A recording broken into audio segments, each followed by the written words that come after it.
Chena, everyone! Let's learn more about the Bible today. The question is, why is our time like Noah's?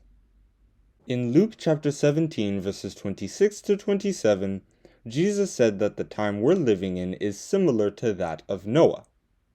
And as it was in the days of Noah, so shall it be also in the days of the Son of Man. They did eat, they drank, they married wives, they were given in marriage, until the day that Noah entered into the ark, and the flood came and destroyed them all. The reason why Christ made this comparison is that there is one important thing that our world and Noah's world have in common. People are busy living their regular lives, only for judgment to come and completely change their society. There are many things that are happening in our time. Spirituality is booming, churches are flowering, and people are getting richer. However, because people are unaware of Christ's coming, according to Matthew chapter 24, verses 48 to 51, his return to judge the world would take many by surprise. Christ's coming is kind of hard to see because it isn't instantaneous.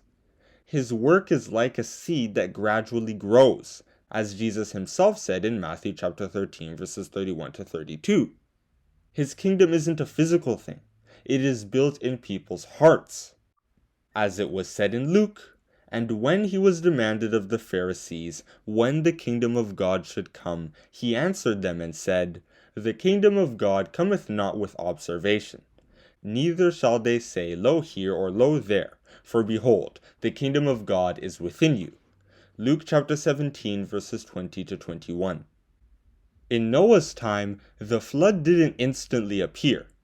People went about their daily business, but the sea level rose and rose until it covered every mountain and village.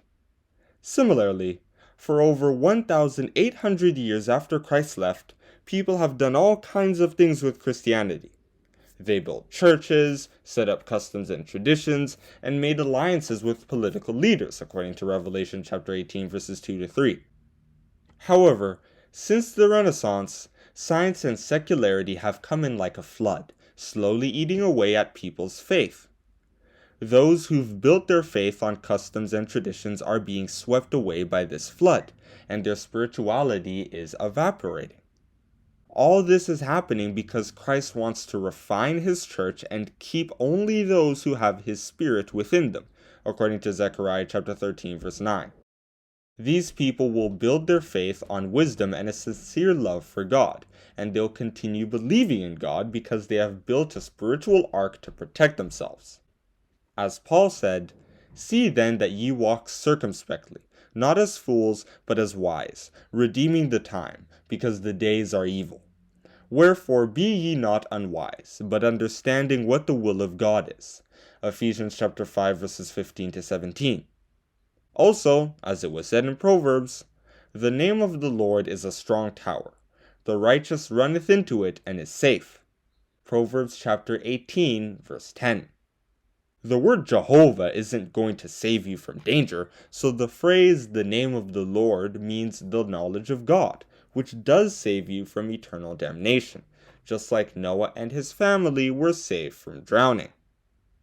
Therefore, my advice is that we read the story of Noah so that we understand how judgment works.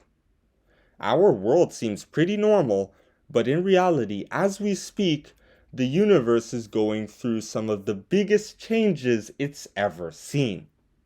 And that is where I'm going to stop with this Bible Q&A. Why is our time like Noah's?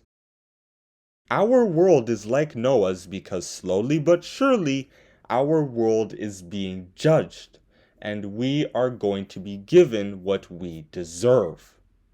Thank you for listening. Don't forget to like and subscribe.